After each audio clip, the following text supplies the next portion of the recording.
I think my biggest problem is being young and beautiful. It's my biggest problem because I've never been young and beautiful. Oh, I've been beautiful. God knows I've been young, but never the twain have met. Not as anyone I notice anyway.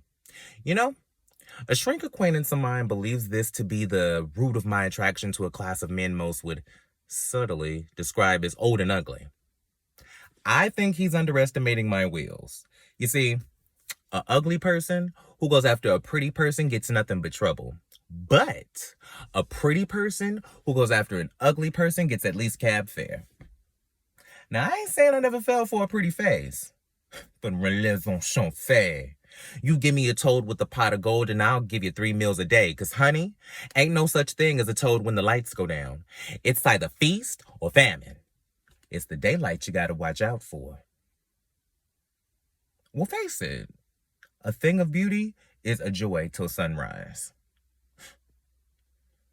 Oh, there's another group that you gotta watch your food stamps around. The hopeless. They break down into 3 major categories. Married, just in for the weekend, terminally straight. Those affairs are the worst. You go into them with your eyes open, knowing all the limitations, accepting them maturely. Then wham, bam, you're writing letters to Dear Abby and you're burning black candles at midnight. And you ask yourself, what happened? I tell you what happened. You got just what you wanted. The person that thinks they's mature enough to handle an affair that's hopeless from the beginning are the same people who keep the publishers of gothic romances up to their tragic endings in Mink.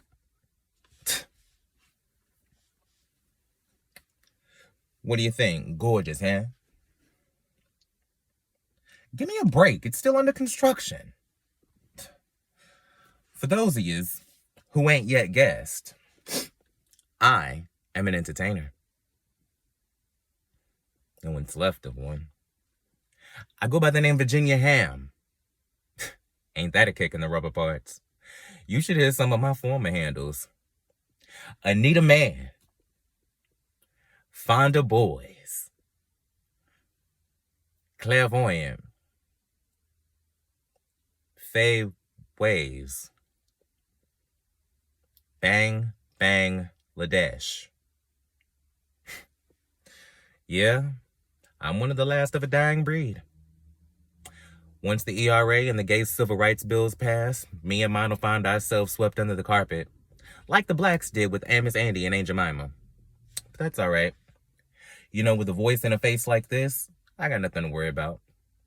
I could always drive a cab. You know, there are easier things in this life than being a drag queen. But, I ain't got no choice. 'Cause, try as I may, I just can't walk in flats.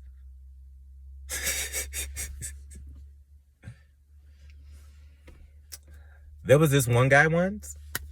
His name was Charlie. Oh, he was everything you could want in an affair and more. He was tall. He was handsome, rich, deaf. The deafness was the more. Well, he ain't never yelled at me. He never complained when I snored. All his friends were nice and quiet. Oh, I even learned me some of that deaf sign language. I think I remember some.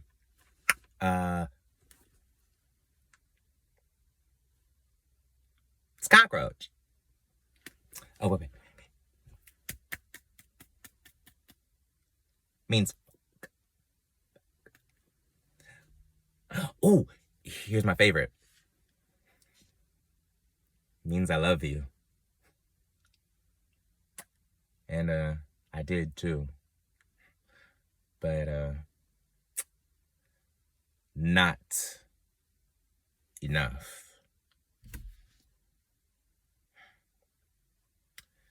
You know, in my life, I've slept with more men than are named and or numbered in the Bible, Old and New Testaments put together. But not once have I heard one say, Arnold, I love you. That I could believe. And I ask myself, do you really care?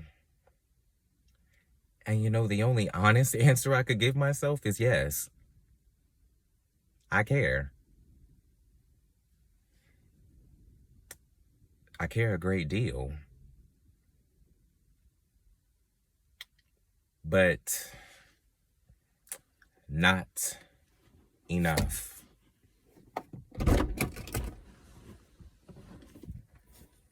Who writes?